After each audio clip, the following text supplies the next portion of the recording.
माझे नाव देशमुख विश्रांती अंकुश। मी इयत्ता 9वा क ची विद्यार्थिनी। आज आपल्या पुढे श्यामची आई या कथा मालिकेतील 28वी कथा मांडणार आहे। त्या कथेचे नाव आहे सांब सदाशिवा पाऊस दे। त्या वर्षी सुरुवातीस पाऊस चांगला पडला, पण मागून पडेना। लावणी झाली होती, पुढे शेतातील चिखल वाळून चालला, खाचरातील पाणी आटायला लागलं। लोकांना काळजी वाटू लागली। पाणी म्हणजे जीवन, ते नसेल तर पिणार काय, शेती कशी पिकणार। बरेच दिवस झाले तरीही पाऊस पडेना।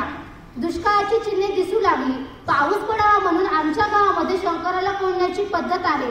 गावात शंकराचे देऊळ आहे, त्याचा गाभारा पाण्याने भरायचा, पिंडीला त्यात बुडवायचं। लोक हांडे भरभरून पाणी ओतत।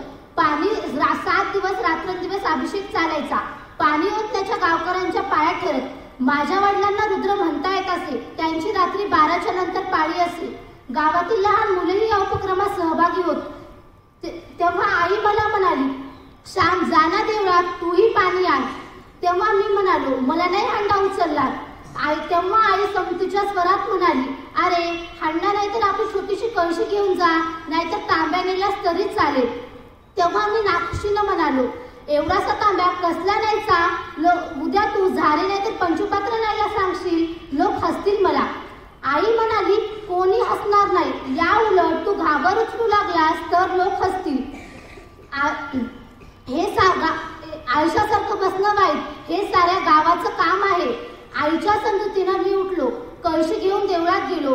कितीतरी मुलं पाणी ओतत होती, कितीतरी त्यांच्यात मी सामील झालो। कितीतरी पाणी ओतलं जात होतं। शंकराला कोणताना मुले तोंडाने म्हणत होती, सांब सदाशिवा पाऊस दे, शेते भाते पिकू दे, पैशाने पायली विकू दे। प्रथम मला लाज वाटत होती, परंतु त्यांच्या उत्साहामध्ये माझी लाज पळून गेली। मीही त्यांच्यात मिसळलो। मीही मोठमोठ्याने मंत्र म्हणायला लागलो, गाताना त्यांच्याबरोबर नाचू लागलो। सामुदायिक कार्यामध्ये आपल्याला जे करता येईल ते आपण निर्लसपणानं केलं पाहिजे। शेवटी मुंगीनं मुंगीप्रमाणे काम करावं, हत्तीने हत्तीप्रमाणे।